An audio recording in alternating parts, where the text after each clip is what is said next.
Bonjour à tous, chers amis, bonjour à tous, bonjour à tous, bonjour à tout le monde. Nous sommes à quelques jours de Purim. Aujourd'hui, on va voir qui est Amalek. Un merveilleux discours qu'on a bien prononcé ce Shabbat, la même configuration que cette année. Shabbat Zachor Tetzavé le 11 Adar 1975. Très beau discours du Rabbi sur lequel on va nous déchiffrer qu'Amalek n'était pas seulement un peuple historique. Amalek, ça existe aujourd'hui. Quel est l'Amalek aujourd'hui? Et parce que chacun pense, ça représente une force spirituelle intérieure, en un mot, la froideur. Et on va voir tout de suite dans le texte, c'est très riche comme discours. Souviens-toi ce qu'il t'a dit, ce qu'il t'a fait Amalek dans la route en sortant d'Égypte. Ça, c'est le verset qu'on va lire ce Shabbat, Parashat Zachor, qui est d'ailleurs une des lectures de la Torah qu'on a le devoir d'écouter, d'après la Torah. Shabbat, bien sûr, il y en a qui disent que même les femmes, c'est bien. Alors, il y en a qui disent que ceux qui n'ont pas écouté Shabbat, ils peuvent l'écouter le jour de Purim, puisque le jour de Purim, on lit aussi les fêtes de Fassé Amalek. C'est connu, la question dans ce discours. Le discours qui commence avec cette phrase qui a été dit il y a 70 ans. Le Dibur Amatril Zachot, le Dibur Amatril Zachot, le même Mamar qui a commencé avec le même verset il y a 70 ans par le Rabbi Rachab, qui était le 5e Rabbi de Chabad. Le Tzarich Lavin qu'il faut comprendre. Ma'u Inyan Askhira. Qu'est-ce que ça veut dire se souvenir? Quel est le but de se souvenir, Amalek? L'Ichora, Zachor, Gomer. L'Ichora, a priori, alors Ahikar ou Amechia, l'essentiel c'est de l'effacer, pas de se souvenir. L'Imcha, d'effacer et d'annuler totalement Zarosh al-Amalek, la descendance d'Amalek, comme le verset te dit, Timchet Zachor Amalek, que tu dois effacer Amalek, ou Macho Emche, ou bien il faut l'effacer, comme on voit dans Beshalach, la lecture qu'on va lire le jour de Purim, quand on nous parle de la guerre d'Amalek. Si c'est comme ça, si l'essentiel c'est d'effacer Amalek, Ma'u Inyan Asrira. Pourquoi on te demande ici, dans le verset, dans Parashat Kitetse, Zachor, souviens-toi, qu'est-ce qu'il a fait Amalek? Première question. Gam Tzarich Lavin aussi, il faudrait comprendre. Ombros qui te dit Asher Asa Lecha, qu'est-ce qu'il t'a fait à toi, au peuple juif? Veinomas, on ne rappelle pas du tout que votre Kodo, qui était la gloire de Dieu, ce qu'Amalek il a fait à Dieu. Qu'est-ce qu'il a fait à Dieu? C'est très bien ce que le Midrash Tanchuma nous raconte, Shaya Mecharef Klapemal, qui se moquait de qu'est-ce que Dieu faisait. Comme le dit le Midrash. Geut Adam, Zé Amalek, c'est Amalek, qu'il était orgueilleux contre Dieu, en train de se moquer et maudire Dieu. Donc, d'où Amalek, comme c'est connu, que c'est quoi le sujet d'Amalek, spirituellement parlant? Il sait très bien qui est Dieu, et néanmoins, il décide de se opposer à Dieu, de faire les choses contre Dieu. Néanmoins, le verset ici, il ne te mentionne pas ce qu'il a fait contre Dieu, il te mentionne ici, rappelle-toi ce qu'il t'a fait à toi, ce qu'il a fait au peuple juif. Gam, il avait une troisième question. Pourquoi le verset vient et te dit, qu'est-ce qu'il t'a fait à Amalek? C'était dans la route en sortant d'Égypte. Qu'est-ce qu'il a fait, le verset te dit? C'est quoi la grande chose? Tu t'as refroidi dans le chemin. Quatrième question. Il faut aussi comprendre ce qui est dit. Dans la suite, Vaïzan la queue qu'il a essayé d'attraper tous ceux qui étaient à la traîne. Shaya, comme le verset nous dit, Alelu Shaya et Anan Poltam, ceux que le nuage, les colonnes de gloire rejetaient. Le Midrash nous dit que ça c'était ceux qui faisaient l'idolâtrie. Comme c'est écrit dans le verset qu'Amalek, il est venu voir le peuple juif dans une situation quand il était fatigué, qu'il ne craignait pas Dieu. Mais ça, c'était combien? Shayou, Parchut de Miuta, c'était vraiment une minorité du peuple juif. De l'Ichora, a priori, Einomatim, c'est pas du tout adapté, le Mashikatav Trilas, qu'il écrit au départ, Zachor et Asher Asa Lecha Amalek. Rappelle-toi ce qu'il a fait Amalek, comme si il a fait pour le peuple juif. Chez eux, tzivouï, que ça, c'est un ordre. Pas seulement pour ceux qui étaient à la traîne, et le Chol Israël. Au départ, tu viens de dire, de te rappeler ce qu'il a fait comme mal à Amalek pour tout le peuple juif. Maintenant, si tu me dis qu'il y avait seulement une minorité du peuple juif qui ont été touchés d'Amalek, alors pourquoi on te dit Zachor et Asher Asa Lecha Amalek? Rappelle-toi, tout le peuple juif doit se rappeler qu'est-ce qu'il a fait. Tu parles d'une minorité, il a touché seulement une minorité, pas tous les peuples juifs. Donc qu'est-ce qu'on vient de voir ici? Amalek, il vient te refroidir. Très bien. Amalek, et qu'est-ce qu'on voit? C'est que Amalek, son problème, c'est qu'il vient attaquer le peuple juif dans la route en sortant d'Égypte. On a demandé pourquoi d'abord on parle seulement de ce qu'il a fait au peuple juif et pas à Dieu. On a demandé pourquoi on a dit On a dit qu'il était dans la route en sortant d'Égypte, il était refroidi. Qu'est-ce qu'on en a à faire de ces détails? Et troisièmement, si vraiment il s'en est attrapé, il s'en est attaqué seulement à ceux qui étaient à la traîne, pourquoi on a fait de ça un monde que tout le peuple juif doit s'en rappeler? On a le devoir de s'en souvenir. Et la première question qu'on a demandé, pourquoi l'essentiel de se rappeler si le but c'est de l'effacer? Tu ne peux pas faire les deux à la fois. Tu ne peux pas l'effacer et t'en rappeler. Là, Rabbi va t'expliquer qu'est-ce qui se passe. Pourquoi Amalek il t'attaque en chemin? Qu'est-ce que ça veut dire à chaque corps chabader? La traduction exacte, c'est qu'il t'a rencontré dans la route. Ou bien, comme on a traduit, qu'il t'a refroidi. Je te vais bête. Je te vais être, il faut d'abord expliquer le sens profond de Milchemet Amalek. Qu'est-ce qu'est cette combat d'Amalek, cette guerre? Que ça s'écrit dans Béchalach qu'on va lire si Dieu veut le jour de Purim. Milcham al Hashem b'Amalek midor dor. Une guerre de Dieu dans Amalek qui dure de génération en génération. Haïnou, ça veut dire. Chez Tamid, que tout le temps, Bechol dor dans chaque génération. Tzarich liot avoda, il doit avoir le travail spirituel de Milchemet Amalek. Le combat d'Amalek, c'est un combat qui existe chaque génération jusqu'à nos jours. Spirituellement parlant, bien sûr. Et comment, oui, tourne la page. Et comment est le service de Dieu dans combattre Amalek? Mouvan, on le comprend, mais assis pour de l'histoire de Milchemet Amalek.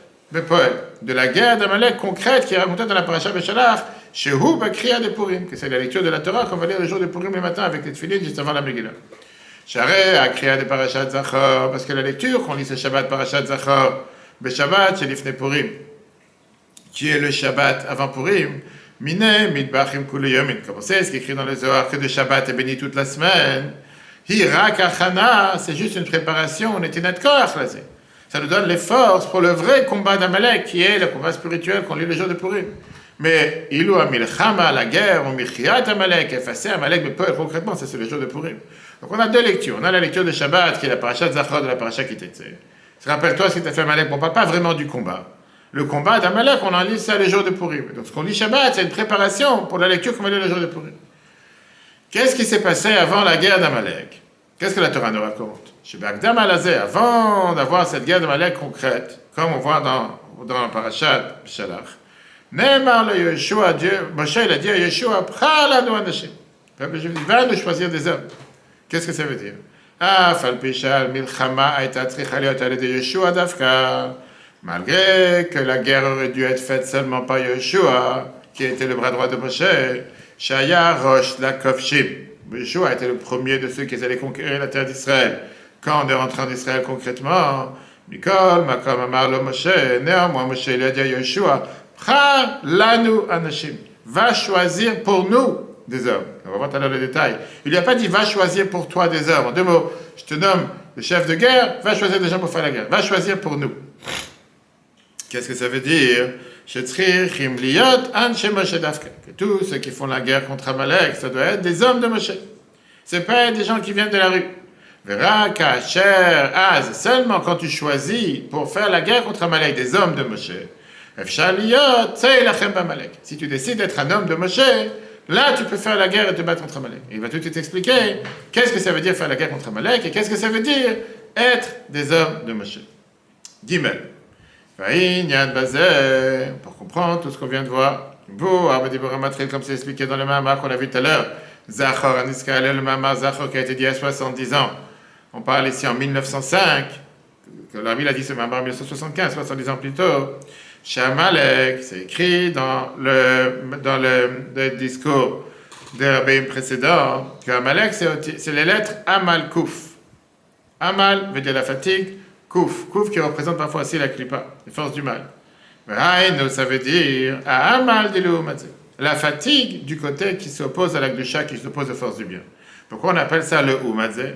Parce que c'est le verset de Kohelet que Shlomo Melech dit, Zeh le Umadze asa Elokim. Dieu l'a créé l'un contre l'autre. Il n'y a pas une force de bien, qu'il n'y a pas une force de mal à l'opposé. Dieu l'a créé chaque chose sur terre. S'il y a du bien, il y a forcément du mal avec. Si quelqu'un fait quelque chose de bien, il y a forcément une force qui s'oppose. Que même quand tu as un dévoilement divin, même quand tu as la force divine qui se dévoile, Amalek, il ne va pas laisser, il ne va pas donner la possibilité à ce dévoilement chez Yifol le matin qu'il agit sur terre. Il va tout faire pour empêcher ce dévoilement divin qui descend sur terre. Chez eux, ou Amal, que ça c'est une fatigue gadol, grande, les halim, de cacher al gilouyor sur le dévoilement de la lumière de Dieu. Jusqu'à ce que ce sujet d'Amalek d'empêcher justement le dévoilement de la lumière divine sur terre. Ou beofan chelit nasut, c'est d'une manière d'orgueil, azut, arrogance, vechutzpa, une telle arrogance, un tel orgueil, shelo al pitam vadat. Il n'y a pas de logique derrière. Comme le Zohar nous dit, la Gemara Sanhedrin, page 105, chutzpa blotaga. Une arrogance sans raison. C'est comme une arrogance sans couronne. Il n'y a pas ici une logique. Comme on a dit, quand tu réfléchis dans les faits, mais non pas spirituellement parlant, matériellement parlant. Comme l'Iran aujourd'hui. On n'était pas sur son terrain, on n'était pas proche de lui, on lui a rien demandé, il n'était même pas sur notre route, rien de rien. C'était quelque chose, c'était juste s'opposer aux forces du bien, parce qu'il faut s'opposer aux forces du bien. Ça, c'était Amalek. La Bible continue, il n'y a pas ici une logique, il n'y a pas une réponse derrière, il n'y a pas une explication derrière. Comme Rashi le dit dans le Chumash, malgré qu'il s'est déjà brûlé, qu'est-ce qu'il dit Rashi? Dans le Midrash que Rashi l'amène, pourquoi on te dit Asher Korcha Baderech? Korcha vient du mot froid et chaud, qui est venu te refroidir de la chaleur. Rashi te dit que les peuples, nations du monde, ils avaient peur de commencer avec les Juifs. Pourquoi? Quand ils ont vu tout ce que Dieu il a fait, l'ouverture de la mer Rouge, les disciples, etc., ils se sont dit, waouh, on n'a pas envie de commencer avec eux. Ils avaient peur de commencer avec les Juifs. Lui, il est venu, il a dit, non, n'ayez pas peur, la preuve, moi je commence. Comme tu as eu ces derniers temps, les Houthis, etc. Rashi vient te donner un exemple. C'est un exemple avec une baignoire bouillante, qu'il n'y a aucune créature qui peut mettre le pied à l'intérieur. Vient un idiot et il saute dans la baignoire, même s'il s'est brûlé, il a refroidi la baignoire pour les autres. Il faut que les gens disent, ah, lui il était capable de le faire, nous aussi on peut le faire. Et ça c'est ce qui s'est passé les dernières années avec Israël, et c'est la même chose avec Amalek. Amalek, à chaque kocha, qu'est-ce que ça veut dire? Il est venu te refroidir. Il est venu dire, ah, tout le monde a peur de commencer avec les Juifs, moi je commence. Alors il s'est brûlé, c'est pas qu'il n'a pas perdu, il a perdu la guerre. Mais par ça qu'il a commencé, les gens ne se sont pas mis sur la même chose. La Bible continue, Mikol Makom, néanmoins, Areo Mitakesh. Qu'est-ce que ça veut dire Mitakesh? Par Dichandidish, il est têtu, il s'entête. Les Naged, de contre-attaquer Velilchom et de se battre. Alors qu'il n'y a pas de raison, il n'y a pas de logique. D'une manière qui vient te refroidir dans la route. Derrière de quel chemin on parle? On a peut-être allé à la question, pourquoi il faut nous raconter ces détails? Derrière Hachem, le chemin de Dieu.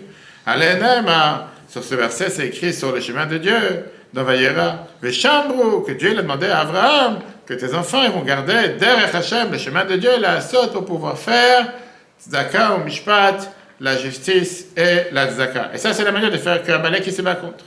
Donc ça, c'est Amalek. D'abord, il faut savoir ce qu'on a fait. Ça, c'est ce qu'il a fait. Amalek, Amalkouf. Qu'est-ce que ça veut dire Amalkouf? C'est la fatigue de la klipa qui se bat pour ne pas laisser la lumière rayonner. Pas laisser les forces du bien rayonner. Pas laisser tout ce qui représente la Kedusha rayonner. Maintenant, comment contre-attaquer une telle force? Comment se battre contre une telle personne? Contre une telle idéologie? Comment se battre contre Amalek qui vient se battre pour la divinité qui ne descend pas sur terre? Ou Amal de Torah. C'est fatigué avec l'étude de la Torah. Comme c'est écrit dans la Gemara Sanhedrin 99, le fait rouge avec l'explication du verset qui a été dit à Job. Adam, l'homme, il a été créé pour se fatiguer. Dans Yov, chapitre 5. On parle ici bien sûr de la fatigue de la Torah. Ça veut dire Hayigi à la Torah. Se fatiguer en apprenant la Torah. Midrash comme il amène, ce qui dit le Midrash, dans le Midrash Tanchuma de la paracha qui était Shtei Zechirot katavti lachem batorah. On sait très bien que tous les matins, à la fin de la tefila, on nous dit les Shtei Zechirot, les 6 souvenirs. Mais là, il te dit, il y a 2 souvenirs qui s'écrivent dans la Torah. Le premier, c'est Zachor et Asher asa alecha Amalek en haut de la page. Souviens-toi ce qu'il a fait pour toi, Amalek. Et après, on te dit, U'machoem chet zecher shefasche le souvenir d'Amalek. Hey vous, Zéorim Bahem, faites attention à ces 2 souvenirs, qui veut dire, on a le devoir de se rappeler l'ordre de faire la guerre contre Amalek. Sinon, si on ne va pas faire la guerre contre Amalek quotidiennement, Ubeimlav, Atkinu Atzmechem le Shibud Hashem Mitzrayim. Préparez-vous à l'esclavage en Égypte. Qui veut dire, la Torah te dit, il n'y a pas 36 solutions. Ou tu fais la guerre, tu ne fais pas la guerre, c'est Amalek qui va te battre. Non, c'est notre. Ou tu fais la guerre, si tu ne fais pas la guerre, Amalek qui va t'avoir. Parce que c'est écrit, comme c'est écrit dans le Parashat Shemot, dans le Chumash Shemot, Bechomer ou Belvenim. L'esclavage en Égypte, c'était avec les briques, avec le ciment, travail forcé. Shemizé Mouvan, que de là on comprend. Shaed, ça que le conseil, l'impriat Amalek, comment on peut effacer Amalek? Il est Shabed et Atzmo, c'est d'être esclave, si on peut dire. De devenir un serviteur de Shibuda Shel Torah, avec le joug de la Torah. Beriboui. Igi Abeyater avec une grande fatigue. Chez eux, ou Aïnyan, que ça c'est le sujet spirituel de l'esclavage, Bechomer ou Bilvenim avec des ciments et avec des briques, comme le Zohar était dit, de quoi on fait allusion. Chomer d'Akal Vachomer, c'est une des manières comment on apprend la Torah avec la plus forte raison. Ou Bilvenim, les briques, c'est l'Ibun Ilcheta, de chercher, se fatiguer à apprendre la Torah pour réparer, vérifier la halakha de la manière qu'on la comprend de la meilleure manière. Chez Birdei, le Laben est à halakha al-Bouria. Pour pouvoir arriver à comprendre la halakha de la manière la plus claire et trancher la halakha comme il faut, il faut se fatiguer. C'est pas juste parce que tu vas taper sur ChatGPT ou n'importe quel internet, qu'est-ce qu'il faut faire tel jour, ça va être la réponse. Jusqu'à ce qu'il va sortir la halakha comme il faut. Qu'est-ce qu'on vient de voir ici? Qu'Amalek était celui qui a voulu te refroidir. Il a voulu te refroidir pourquoi? Parce qu'il ne peut pas supporter qu'il y ait une lumière divine qui éclaire sur terre. Il ne peut pas supporter qu'il y ait quelque chose de spirituel qui éclaire sur terre. Il ne peut pas supporter qu'il y ait une force du bien qui éclaire sur terre. Et la seule manière de pouvoir l'opposer, contre-attaquer Amalek avec la force de l'Akdusha. Quelle force de l'Akdusha? Se donner avec l'étude de la Torah et la pratique des mitzvot. Et c'est comme ça qu'on peut contre-attaquer Amalek, on va tout de suite voir qui peut le faire et pourquoi Moshe il a dit à Yoshua, pas choisi pour toi des hommes, mais choisi pour nous des hommes. Ce sujet-là qu'on vient de voir, qui était le travail, qui était ce combat de guerre d'Amalek, par l'étude de la Torah et par la fatigue, en apprenant la Torah, faisant les mitzvot, Kachou, Gam et Moshe. C'est bien sûr attaché et lié avec Moshe. Kanis, Kalel, qu'on a mentionné tout à l'heure, que quoi? Que Bishvil, Milchemet Amalek, que pour le travail, la guerre d'Amalek, Yesh Torah ben chez Moshe Dafka. Pour la guerre contre Amalek, on a besoin d'avoir les hommes de Moshe. Il va tout de suite expliquer qu'est-ce que cela veut dire dans la vie de tous les jours, quel type de fatigue on doit avoir. Din et Torah, parce qu'on sait très bien que dans la Torah c'est écrit, dans Malachi chapitre 3, dans la prophétie de Malachi, Zichu Torah Moshe Avdi. Rappelez-vous encore une fois le mot Zachor, rappelez-vous la Torah de Moshe mon serviteur. Zichu Daika. Le verset vient et te dit ici le mot Zachor. Rappelle-toi que Moshe Katufkan, comme c'est écrit ici par rapport à Amalek, rappelle-toi ce qu'il a fait à Amalek. Sheu Inyan Azikaron. Que ça, c'est le sujet de vouloir se rappeler. Qu'est-ce que ça veut dire? Yadou, Hashemor, Hazikaron, c'est très bien que quand tu parles du cerveau, du fait de se rappeler, ou Inyan, Mochin de Abba. C'est quoi ce niveau de Mochin de Abba dans la Kabbale? C'est le niveau de la Chokhmah. Comme la Moazaken il explique, on sait ce qui est écrit dans la paracha de Kadesh par rapport au Tfilin, ou les Zikaron, Ben Enecha. On a le devoir de mettre le Tfilin comme un souvenir entre tes yeux. Parachat Kadesh, c'est le niveau de Chokhmah qui est les Zikaron, qui vient s'habiller dans le niveau de Bina, comme on l'a expliqué déjà la semaine dernière ou la semaine d'avant, dans le niveau de Sphirot, comment ça descend, de Chokhmah, de la sagesse, descend dans la Bina, l'intelligence. Et c'est pour ça que dans Amalek, c'est écrit Lot Shkar, pas avoir d'oublier. Pourquoi? Quelle est l'idée d'oublier? L'idée d'oublier, justement, qu'il y a cette déconnexion. Il y a cette déconnexion avec ce Zichut Torah de Moshe, d'oublier que la Torah, c'est la Torah de Moshe, la Torah que Dieu nous a donnée. Chez Sham, quand tu parles dans le niveau le plus élevé, Mochin de Abba, que le niveau de la Chokhmah, qui est le niveau le plus élevé qui doit être chez chacun d'entre nous, Lo Shayach Inyan Hashicha. Quand tu parles comment c'est la Chokhmah par rapport à Dieu, il n'y a pas le sujet d'oubli. Ou comme un on sait très bien ce qu'on dit dans la Gemara Brachot, et on répète ça dans les Tfilah de Rosh Hashanah et Kippour. En Shicha, l'Ifnechisek Vadecha, Dieu n'oublie rien. Vainu, ça veut dire, Sha'inyan de Shicha, qu'est-ce que ça veut dire la possibilité de pouvoir oublier? Magia, ça arrivera à Kisei HaKavod. Jusqu'au trône céleste, mais pas plus haut. En deux mots, dans les Sphirot, jusqu'au niveau Prinat Bina, le niveau de Bina. Plus haut que Bina, tu ne peux pas avoir. Dans la Chokhmah, il n'y a pas d'oubli. On parle bien sûr dans les niveaux qui sont la Chokhmah Bina, comment c'est chez Dieu. Et quand c'est expliqué dans la Chassidut, on parle des niveaux de Chokhmah et Bina qui est dans la Tzilut. Achlo le Malama qui sait, mais pas plus haut que le trône céleste. L'Ifne qui sert Vodecha, comme on a dit, l'Ifne, ça veut aussi dire avant le trône céleste. Donc ça, c'est l'idée. Ça, c'est dans les Sphirot. Qu'est-ce que ça veut dire pour la vie de chacun d'entre nous? Il t'explique que vous, comme les côtés Torah d'Ibramatri, comme c'est expliqué, dans les côtés Torah d'Admorazaken, dans le Ma'amar Ve'adat Apnezaken, Shaledei, Zé Adam, chez l'Omed, quand quelqu'un, il apprend les lettres de la Torah, Ve'alpe, pourquoi on avait écrit plusieurs fois dans même c'est bien d'avoir dans la tête des chapitres de Mishnah par cœur, des chapitres de Tanya par cœur, des versets par cœur, des psaumes par cœur, et quand tu marches dans la rue, tu peux répéter des versets, des psaumes, ou tu peux dire des paroles de Torah. Par ça que quelqu'un il apprend des paroles de Torah dans la tête par cœur, qu'à ce moment-là, Chakuka Torah bemoach hazikaron. La Torah elle est gravée dans ton cerveau. Et plus la Torah elle est gravée dans ton cerveau, plus ton cerveau devient un cerveau qui est enrichi avec la sagesse de Dieu. Azay Akadosh Baruch Hu Shochen Ad. À ce moment-là, Dieu réside dans ton cerveau éternellement. Bekirbo à l'intérieur de lui. Même après tu as fini d'étudier. Beshash Seg Mimile d'Alma. Même quand tu as affaire avec des choses de la vie de tous les jours, des sujets du monde, des affaires ou quoi que ce soit, ton cerveau pense différemment. Parce que dans ton cerveau sont gravées des paroles de Torah. Plus que ça, encore plus que ça, Shigam, Bishat Achet. Même quand quelqu'un il fait une erreur, il fait une faute, Haïta, Be'omna, Ito, la Neshama, elle est fidèle avec lui. Même quand quelqu'un il faute, la Neshama reste fidèle à Dieu. Comme c'est écrit dans le Tanya, qu'on a vu plusieurs fois. Que même quand quelqu'un il fait une erreur, en réalité, il se déconnecte de Dieu. Mais là, puisqu'il a ces paroles de Torah qui sont gravées dans son cerveau, au final, il y a cette source qui est toujours là. C'est comme si le réseau, il n'est pas déconnecté totalement. Le réseau est toujours là. Peut-être le réseau, il est un peu éteint, mais il est toujours présent. Il est toujours présent à tel point que dès que la personne se reconnecte avec la Torah et les mitzvot, automatiquement, elle se reconnecte avec Dieu. Donc, même la personne qui aurait pu se déconnecter, il n'est pas déconnecté. Pourquoi? Parce qu'au final, il fait ce que Dieu lui demande. Parce que c'est Neshama, il a les paroles de Torah à l'intérieur.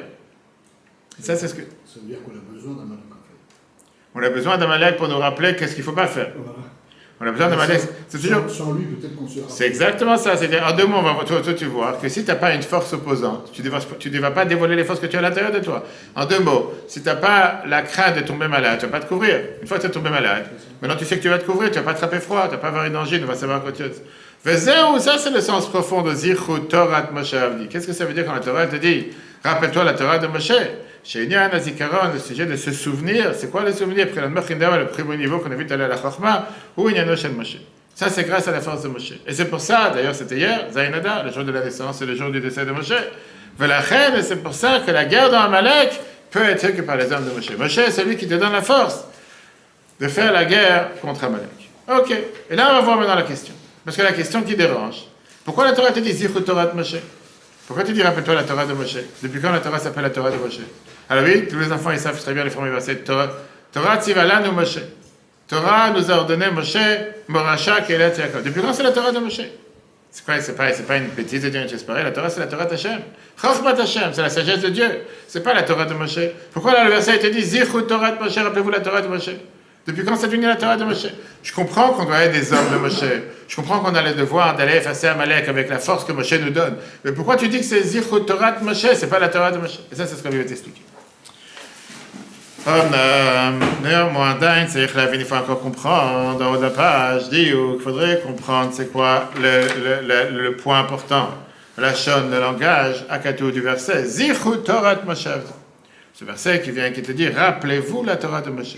Chez nous, ça fait qu'en plus de ça, chez Nikret Torah de Moshe, en plus du fait que la Torah s'est appelée la Torah de Moshe, le fils, chez Massa Nafsholea, comme Midrash Tanchuma nous dit que puisque Moshe a donné sa vie pour qu'on reçoive la Torah, puisqu'on sait très bien qu'on va voir ça la semaine prochaine à Kitissa, qu'il a dit à Dieu que si jamais Dieu ne veut pas pardonner au peuple, il a fait le veau d'or, efface-moi de ton livre. Chez Massa Nafshol, elle a donné sa vie, le Fichach Nikret al Shmo, c'est pour ça que la Torah, elle est appelée sur son nom. Et comme le Midrash nous a dit dans la Parasha Mishpatim, 3 choses, Moshe a donné sa vie dessus, ils sont appelés sur son nom. Le peuple juif, la Torah et les Dinim. Israël, le peuple juif, on l'a appelé le peuple Moshe Amo, le peuple de Moshe. La Torah, on vient de voir Zichru Torah de Moshe. Les Dinim, c'est écrit dans la Parasha Mishpatim, Dieu lui dit, Ve'ela Mishpatim Meshatasim Lefem, voici les lois que tu leur donneras, comme si c'était loi. Mais là, on a un point majeur. Yesh Nagam Adgasha de Torah Moshe Avdi. Là, le verset te dit, rappelle-toi la Torah de Moshe, mon serviteur. Et l'Ichor, a priori, Arei, Ikar, il y a la Torah, l'essentiel de la Torah, c'est quoi? Ou Avanave Saga. L'essentiel de la Torah, c'est de comprendre. C'est très bien que si tu lis la Torah sans comprendre, tu n'es pas acquis d'avoir appris la Torah, c'est pas des psaumes. Tu dois comprendre ce que tu dis. Tu veux apprendre la Torah, tu dois comprendre ce que tu dis. Alors si c'est comme ça, qu'est-ce que j'ai besoin de me souligner ici? A dit que le détail, Torah Moshe, que c'est la Torah de Moshe, mon serviteur. Pourquoi on l'appelle mon serviteur? Pourquoi tu dis pas Moshe, je sais pas, mon commandant? Imagine-toi que Trump, il appelle, je sais pas, un de ses, comment il s'appelle, Witkoff ou Kushner, mon serviteur. Mon serviteur, c'est pas quelque chose qui est une qualité. Tu dis pas à quelqu'un qui travaille dans un bureau, regarde mon serviteur. Mon serviteur, en général, c'est bas de gamme, c'est pas quelque chose d'important. En règle générale, qu'est-ce que tu fais allusion quand tu parles de non-serviteur? Serviteur, ça veut dire quelqu'un qui exécute, quelqu'un qui écoute sans poser de questions, quelqu'un qui ne met pas sa tête, quelqu'un qui ne cherche pas à comprendre, c'est quelqu'un qui suit les ordres. Est-ce que le devoir d'apprendre la Torah, on doit le faire comme un serviteur? Apprendre la Torah, c'est tout à fait le contraire. Apprendre la Torah, on doit l'apprendre avec la sagesse, on doit l'apprendre avec la chokhmah, avec la compréhension. Si tu ne comprends pas, c'est comme si tu n'as rien fait. Quand tu parles de Moshe, tu n'as pas trouvé un autre titre à donner à Moshe que de dire qu'il est appelé ton serviteur. Dis-moi, Moshe, mon prophète, Moshe qui a donné la Torah au peuple juif. Moshe, tu peux le nommer avec beaucoup d'autres termes. Pourquoi tu l'appelles Moshe Avdi? et en parlant pour chacun d'entre nous. A priori, le mieux, le plus, on aurait dû accentuer le sujet de la prophétie de Moshe. Moshe Nevi. On aurait dû dire Moshe mon prophète. Zichut Torah de Moshe Nevi. Rappelez-vous la Torah de Moshe mon prophète. Comme on vient de voir dans Rambam la semaine dernière, on a recommencé la loi de Rambam après tout Bishvat, on a vu dans les premières lois de Rambam, Michat Yesodei HaTorah. Chez Moshe Rabbeinu, lo iminu bo Israël mipnei otot she'asa. Moshe Rabbeinu, le peuple juif, n'a pas fait confiance en lui grâce au miracle qu'il a fait, avec le bâton, avec la main dans la poche, et la main qui est ressortie avec la lèpre et sans la lèpre. Vema iminu bo. Alors qu'est-ce qui a fait que le peuple juif a donné tellement d'importance à Moshe, et qu'est-ce qui a fait qu'on a eu confiance en lui? Mahamad al-Sinaï, par ça que quand il était présent au mont Sinaï, on a reçu les 10 commandements. Que nos yeux ont vu et pas un étranger, que Dieu parle avec lui en direct. Comme c'est écrit dans la Torah dans Vayetranan, panim el panim, face à face, Dieu il a parlé avec vous. Le peuple juif a vu qu'il parle avec Dieu en direct. Chez Mahamad al-Sinaï Levado, le fait qu'on était tous présents au mont Sinaï, ça c'était la preuve. L'invoato à la prophétie de Moshe chez Yemet, qu'elle est vraie, chez Enbodofi, qu'il n'y a aucun défaut. Et en deux mots, qu'on n'a pas de doute à se mettre, on sait très bien que Moshe est la personne que Dieu a désignée pour diriger le peuple juif. Chez Nema, comme c'est écrit dans la Chumash Yitro, Dieu déclama à Moshe, on a vu ça il y a 2 semaines, je viens te voir dans cette colonne de gloire, Bavo, Yishma, Bedabrimach, afin que le peuple entende quand je parle avec toi. Et Dieu dit à Moshe, on dans la Torah, que même en toi, ils auront confiance éternellement. Qu'est-ce qu'on dit dans la tefila tous les matins? Vayaminu b'Hashem ou v'Moshe avdo. Qu'ils auront confiance en Dieu et en Moshe son serviteur. Ah, t'as tout de suite des gens qui vont dire, depuis quand on a ce qu'on appelle ces partenariats, ça c'est l'idolâtrie. Il n'y a qu'un Dieu sur terre, il n'y en a pas 36. Comment ça se fait que tu dis, il faut avoir confiance en Dieu et en Moshe son serviteur? Dieu dit à Moshe, je viens te parler devant le peuple juif, que tout le monde entend comment je te parle. Pourquoi? Afin qu'ils aient confiance en toi. Qu'est-ce que ça veut dire qu'ils aient confiance en toi? Ça c'est bien montrer quoi la qualité de Moshe en tant que prophète. Pourquoi ici on te dit, le devoir c'est de se rappeler la Torah de Moshe, ton serviteur. Quand tu parles de la Torah, tu ne parles pas de serviteur, tu parles de la Torah, tu dois parler en tant que prophète, en tant que maître du peuple juif, en tant que celui qui a enseigné la Torah au peuple juif. Parle pas ça en tant que prophète. Pourquoi en tant que serviteur? Alors c'est quoi l'accent?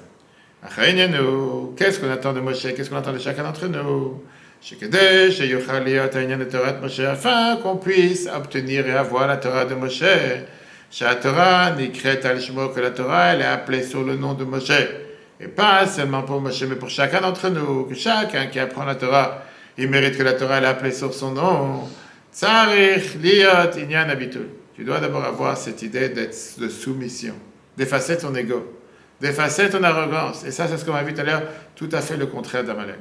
Qu'est-ce que ça veut dire? Chez Zéo, Inyan de Sheleved. Cet effacement, c'est exactement ce qui représente un esclave. Comme on a dit dans le verset, Moshe Avdi, Moshe mon serviteur. C'est quoi alors un serviteur? C'est quoi un esclave? Chez Eino Metziut La'atzmoklan. Qu'il n'a aucune existence pour lui-même. C'est pas quelqu'un qui vaut quelque chose de lui-même. Comme Metziuto, toute son existence d'un esclave, et Metziut Adon. Il est là au service du patron. C'est comme tu vois des fois les gens, les gardes du corps, il y a cette semaine, Trump il parlait dans un meeting, il y a quelqu'un qui a crié à l'agma par derrière. Tu sais comment il a commencé à trembler, tout d'un coup, en une seconde, tu vois des gardes du corps qui sautent par derrière, c'est des gens qui sont prêts à donner leur vie pour la personne qui protège. Ils n'ont pas leur existence, ils ne disent pas je réfléchis à moi 2 fois. Ça, c'est l'idée d'un esclave. C'est quoi un esclave? Il n'a pas d'existence. Il n'a pas d'existence. Toute son existence, c'est l'existence du patron. Pourquoi on dit Moshe Avdi? Avec un tel effacement, il pouvait avoir chez Moshe la plus grande élévation que la Torah apporte. Et ce que la Bible va dire, c'est ce qu'on a besoin on attend de chacun d'entre nous. L'antithèse d'Amalek, Amalek qui est l'orgueil. Amalek qui est une arrogance sans raison. Amalek qui est une orgueil sans raison, qui vient vouloir te refroidir, qui vient pas vouloir te laisser faire ce qu'il faut faire. Le devoir de chacun d'entre nous, c'est d'être rêve. Qu'est-ce que ça veut dire? Pas dire qu'il ne faut pas mettre ta tête. Bien sûr, il faut mettre ta tête, comprendre ce que tu fais. Mais de savoir que quand tu apprends la Torah et tu fais ce que Dieu te demande, tu dois être effacé à la volonté de Dieu. Comme c'est écrit dans les Zohar, que la Torah et Dieu sont une seule chose. Et donc, ça montre la grandeur de la Torah. Comme on a vu dans les Zohar, ce qui est écrit sur Rabbi Shimon Bar Yochai, On a vu ce qui est écrit dans les Zohar par rapport à Rabbi Shimon bar Yochai Rashbi, Shayan, Itzut Benishmat Moshe, qu'il était un étincelle à la Neshama de Moshe, Shama, que Rashbi, il a dit sur lui-même, Ana Simana Be'alma. Moi, je suis un simple signe sur terre. Qu'est-ce que c'est dire je suis un signe? Je suis aucune existence. Je n'ai pas d'arrogance. Toute mon existence, c'est d'être un signe pour Dieu. C'est quoi un signe? Qui montre où il faut aller, qu'est-ce qu'il faut faire. Chez Inyan Eyoto, Siman la Kadosh Baruch Hu, le fait qu'il était un signe pour Dieu, ou Tachlit Haïtnatsut, c'était en vérité le summum de l'élévation. Et comme c'est écrit dans les Zohar, Man Pnei Adon Hashem, le Zohar te dit qui était la face du maître, Dieu, d'Arabbi Shimon bar Yochai, ça c'est Rabbi Shimon bar Yochai. Qu'il était tellement effacé à Dieu que tu ne reconnaissais pas qu'il y avait un Rabbi Shimon bar Yochai. Tu voyais Dieu à travers Rabbi Shimon bar Yochai. Mais en vérité, c'est le niveau d'élévation qu'il avait. C'est parce qu'il était totalement soumis à la volonté de Dieu. Le fait qu'il était totalement soumis. Et il n'était pas du tout en existence pour lui-même, seulement la divinité qui avait à l'intérieur de lui. C'est pour ça qu'il a dit, moi je suis un simple signe, moi je suis aucune existence. Et ça c'est ce qu'on a vu dans les Tanya, l'effacement de Chochma, de la sagesse. Qui me voit Tanya comme c'est écrit dans le Tanya Be'aga, dans le chapitre 35. Comment va s'habiller la divinité? Dans la Chochma. Comment s'habille la divinité? Comment s'habille le Dieu qui est infini dans la Chochma? Comme la Moaz Akan dit, Shamati Mimori Alav Shalom, j'ai entendu de mon maître, le Maguide de Maître, chez du Baal Shem Tov, She'ein Tzav Baruch Hu, que Dieu qui est infini, ou Echad Ha'emet Shelo, c'est la seule vérité. Chez où le Vadeu, Ven Zulato, il n'y a que lui qui existe et rien d'autre. Vezoi Madrigat HaChochma, ça c'est le niveau de la Chochma. Ou Mitzad Godai L'Abitul de Moshe Avdi. Puisque Moshe, il était tellement effacé à Dieu. Il n'a Torah, chez Torah Takadosh Baruch, ou la Torah qui est la Torah de Dieu. Nikret, elle a appelé Torah de Moshe, la Torah de Moshe. Un noir, c'est exactement la même chose. Moshe et Dieu est la même chose. Donc c'est pas que Moshe représentait autre chose. Moshe et Dieu étaient totalement une chose. Pourquoi? Parce qu'il était totalement effacé à Dieu. Et c'est pour ça que quand Dieu te dit, ils auront confiance en moi, en toi, ils auront confiance éternellement. Parce que Moshe était la divinité qui passait à travers Moshe. Il n'y avait pas Dieu et Moshe. Moshe n'avait pas d'existence à part entière, il n'y avait pas d'existence pour lui-même. Qu'est-ce qu'était Moshe? Moshe était Dieu. Qu'est-ce qu'on attend de chacun d'entre nous? Comment on combat Amalek? C'est comme le sujet de la Torah qui était chez Moshe, Yachol vetzarich liot bechol echad m'Israël. La même chose doit être chez chacun d'entre nous. Comment Benyan Ayira, comme dans ce sujet de la crainte de Dieu, Shalze Nehema, que la Torah elle te dit, on a vu dans le verset dans Ekef, Ma Hashem Elokecha Shoel Meimar, qu'est-ce que Dieu te demande? Kim Leira, c'est seulement la crainte de Dieu. Et on sait très bien ce que la Gemara Brachot et la Gemara Megillah te demandent. Bon, ça c'est quelque chose de minime. Juste craindre Dieu, c'est énorme. Chez Inanayira, Milta Zutrati, la Gemara te dit, oui, c'est quelque chose de petit, c'est pas énorme. Pourquoi? Parce qu'il y a le niveau de Moshe, l'émanation de Moshe qui est dans chacun d'entre nous. Comme c'est écrit dans la Tanya, on a vu sur le verset que Dieu il attend de toi. Qu'est-ce que Dieu il attend? Seulement de craindre Dieu. Qu'est-ce qu'il a demandé? Est-ce que la crainte de Dieu c'est quelque chose de petit? La Gemara te répond oui, par rapport à Moshe c'est petit. Quelle réponse? On te demande qu'est-ce que Dieu attend de toi, pas qu'est-ce qu'il attend de Moshe. Tu vas dire quoi? Qu'on est chacun d'entre nous Moshe. Mais comme on a une émanation de Moshe dans l'intérieur de chacun d'entre nous, on a le pouvoir de faire ce que Moshe il a fait. Vezeu, et ça c'est ce que la Torah te demande, Zichut Torah de Moshe Avdi. Qu'est-ce que ça veut dire? Rappelle-toi la Torah de Moshe, ton serviteur. Shaledeh, Shalimud Torah, Betachil Tabitul, Basa, que quelqu'un qui apprend la Torah avec un effacement total à Dieu. Hazay Alimud ou Beofan, Shel Zikaron. À ce moment-là, l'étude, elle est de manière que tu te rappelles. Qu'est-ce que ça veut dire? Se rappeler le mal à Mishunu Yadvan. Qu'il n'y a pas de changement de temps. Il n'y a rien, le passé, présent, futur, c'est tout la même chose. Tout ça, c'était une longue parenthèse pour revenir au sujet principal qu'on a commencé, qui était qu'est-ce qui était le problème d'Amalek? Pourquoi Amalek est venu nous refroidir? Comment contrer Amalek dans nos jours? Quelle est la réponse? Maintenant, la Bible va rentrer dans les détails en te disant voilà ce que c'est Amalek aujourd'hui. Amalek, c'est quelqu'un qui n'est pas là pour venir te dire pas faire. C'est quelqu'un qui vient et qui te met cette froideur. Qu'est-ce que ça veut dire cette froideur? Asher Koch Habared qui vient te refroidir.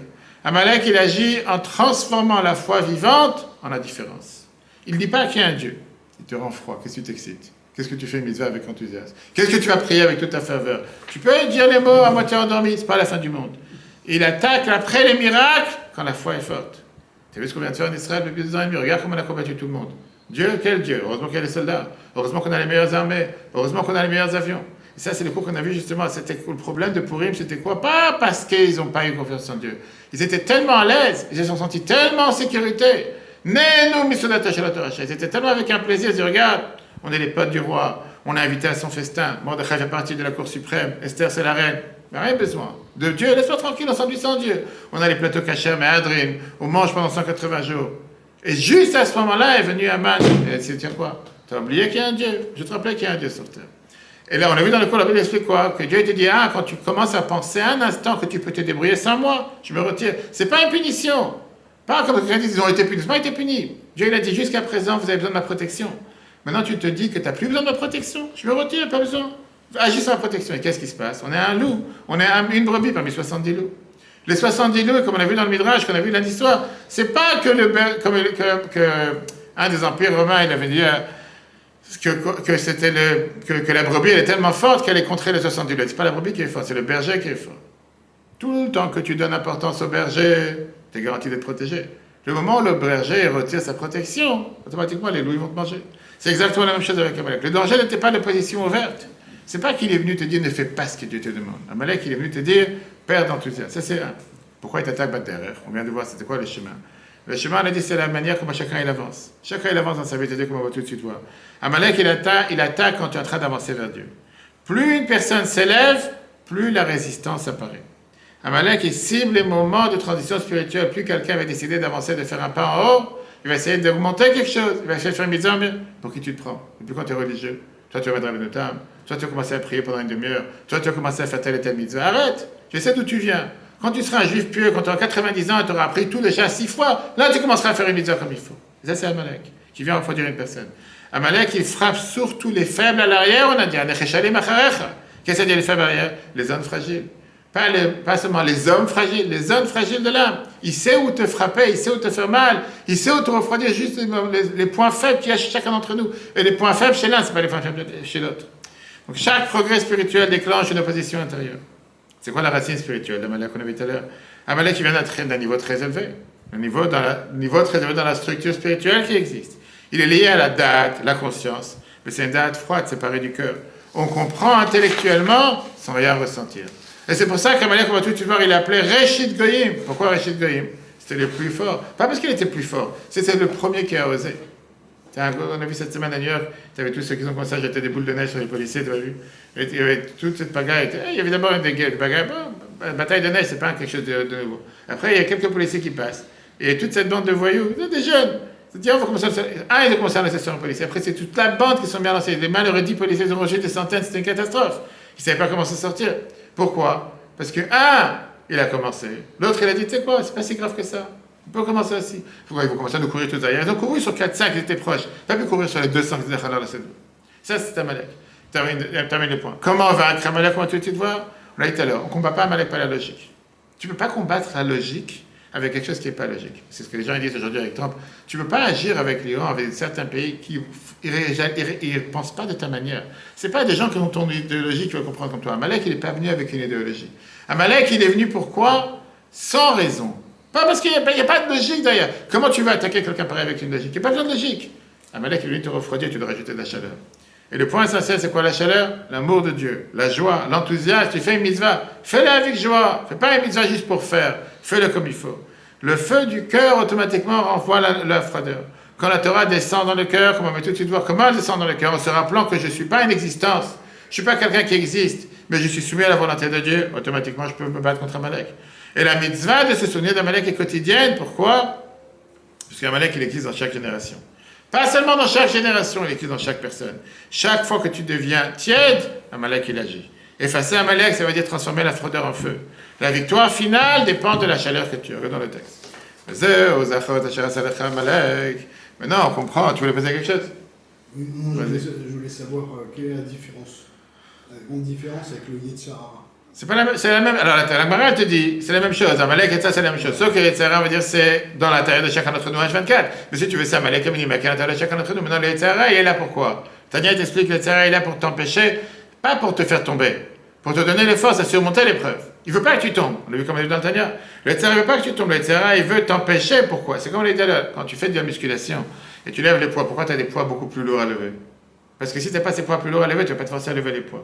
Par ça, tu as les poids beaucoup plus lourds à lever, qui sont le contrepoids. Ça fait que tu mets des forces pour lever ces poids. Donc le fait que tu as un mauvais penchant qui t'empêche de faire les choses, automatiquement, tu vas te forcer à vouloir faire ce qu'il faut. Il ne cherche pas à ce que tu lèves pas les poids, il cherche à ce que tu lèves lui les poids. Mais par ça, comment tu vas lever les poids? Par ça que tu as des contrepoids plus forts. Le Yetzirah ne veut pas t'empêcher. Amalek, il est là pas, comme l'Éternel, il n'est pas là pour faire en sorte que tu ne veux pas qu'il y ait un Dieu. Il y a un Dieu. Fais ce qu'il faut faire, mais ne le fais pas avec chaleur. Ne le fais pas avec tout ton enthousiasme. Et le problème, c'est quoi? C'est qu'une fois que tu commences à faire les choses de cette manière, tu arrêtes de les faire. Tu n'as plus d'envie, tu n'as plus de goût, tu ne veux rien faire. Donc la réalité, c'est que c'est presque la même chose. C'est peut-être le niveau clanique aussi. C'est ça que j'ai dit. Et c'est quotidien dans la vie de chacun de nous. Amalek, c'est global. Mais on a vu qu'Amalek, il a vu chacun d'entre nous, on va tout de suite voir. Comment on peut maintenant contrer Amalek? Aïtzal, et Niachel Amalek, comment on peut maintenant avoir ce conseil contre le sujet d'Amalek? Ou il y a les Zikaron. On a vu se rappeler, on a posé la question au départ, pourquoi se rappeler si le devoir c'est d'oublier? La réponse elle est très simple.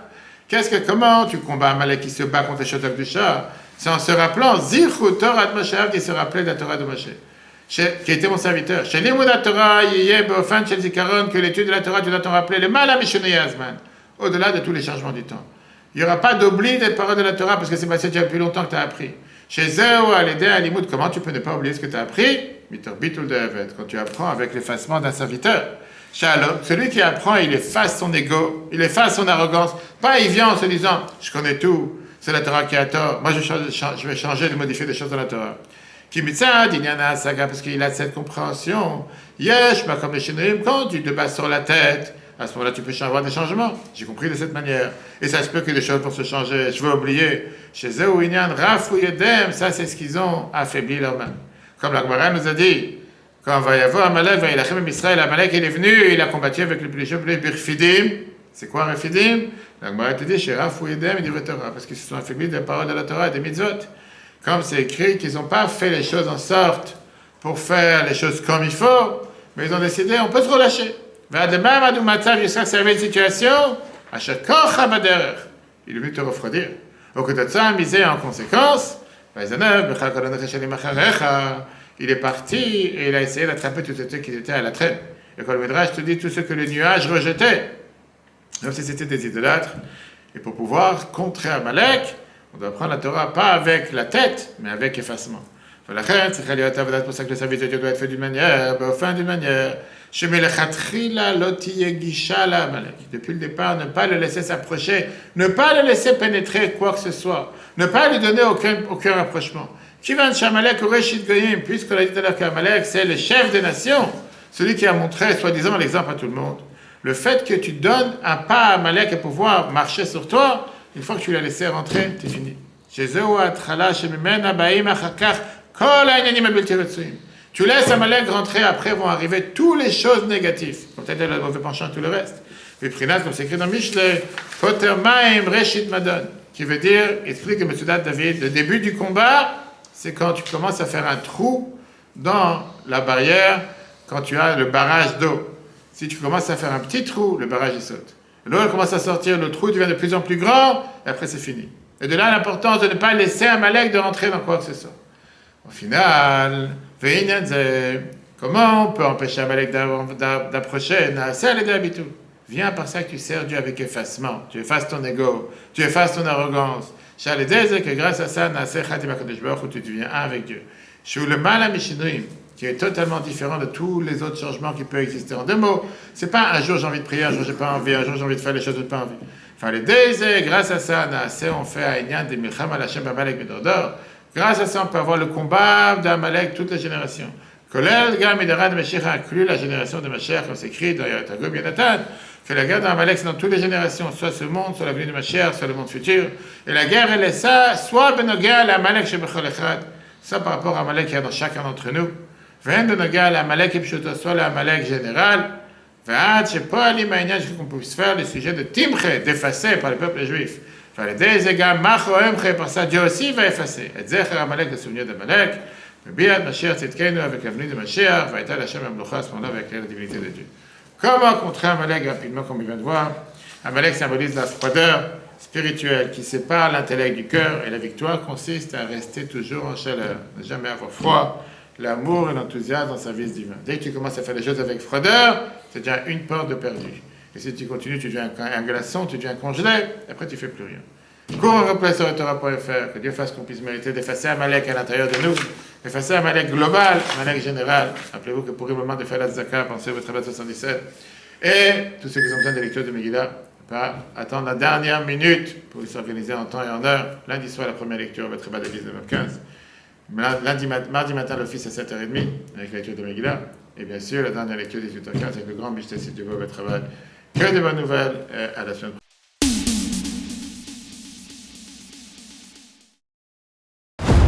eTorah.fr, la Torah en live. Ce cours est proposé par eTorah.fr. Pour nous aider à continuer à diffuser les cours de Torah, vous pouvez faire même une petite contribution sur notre site www.etorah.fr dans l'onglet « Faire un don ». Retrouvez-nous aussi sur les réseaux sociaux.